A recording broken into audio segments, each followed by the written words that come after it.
আসসালামু আলাইকুম রহমতুল্লাহি বারাকাতু। আজকে একটা নতুন ভিডিও নিয়ে এসেছি, সেটা বানাবো আজকে মাসালা সিকাঞ্জি। এই মাসালা সিকাঞ্জিটা বানাতে আমি কি কি ব্যবহার করেছি সেটাই তোমাদের সাথে আজকে শেয়ার করব। তো প্রথমে একটা প্লেট নিয়ে নিয়েছিলাম। তো প্রথমে আমি 2টো গ্লাস নিয়ে বানাচ্ছিলাম আমি আর ফারহানের জন্য। তারপরে দেখছিলাম ওর পাপাও ডিউটি থেকে ফিরে এসেছে। তো মোটামুটি আজকে খুব রোদও উঠেছিল, গরমও ছিল, সেই জন্য চলো আজকে মশালা সিকাঞ্জি বানানো যাক। তো প্রথমে আমি পুদিনা পাতা বাড়িরই গাছের কুচিয়ে নিয়ে 3টে গ্লাসে দিয়ে দিয়েছিলাম। তারপরে দিয়ে দিয়েছিলাম 2টো জলজিরা। খুব বেশি জলজিরা দেবো না, সব পরিমাণ যেন সমান থাকে। তারপরে হালকা একটুখানি আমি দিয়ে দিয়েছিলাম ব্ল্যাক পেপার গুঁড়ো। তারপরে দিয়ে দেবো চাট গুঁড়োটা দিয়ে দেবো 3টে গ্লাসে। সমানভাবে অল্প অল্প করেই দিয়েছি যাতে কোনো কিছু বেশি না হয়ে যায়। তারপরে এর মধ্যে দিয়ে দেবো বিট নুন। সাদা নুনও দিতে পারো তোমরা, সাদা নুনটাও দিলেও ভালো লাগবে, কিন্তু বিট নুন এক্ষেত্রে শরবত বানানোর ক্ষেত্রে বিশেষ করে খুব ভালো হয়। এরপরে দিয়ে দেবো চিনি।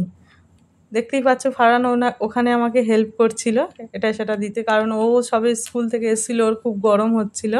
তো ও তো বলেই দিয়েছে আমার ফেস দেখাবে না, তাই শুধু ওর প্যান্টটা মানে বডিটা শুধু দেখা যাচ্ছিল। ওই দেখো আমাকে হেল্প করতে যাচ্ছিলো গরম পানি দিয়ে। তারপরে আমি বললাম যে নর্মাল ওয়াটার দিয়েই করো, তো ও বলছে না না ঠান্ডা ওয়াটার দিয়ে করো, বলে ঠান্ডা ওয়াটারটা আমাকে নিয়ে এসে দিয়ে দিয়েছে। তারপরে ও নিজে এগুলোকে ঘুটেছিল, কিন্তু সেই ভিডিওটা আমাকে করতে দেয়নি। আমি এর মধ্যে একটু একটু করে লেবুর রস দিয়ে দিচ্ছি, জাস্ট একটা সেন্টের জন্য। অল্প একদম 2-3 ফোঁটা করে আমি লেবুর রসটা দেবো, কারণ জলজিরা ছিল, জলজিরার একটা টক ছিল। তো ওর ঘোটানো হয়ে গেছে প্রত্যেকটা শরবত, আমি সাজিয়েও নিয়েছি ভালোভাবে।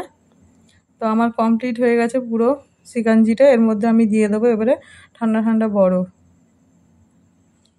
অল্প বরফই দিয়েছিলাম,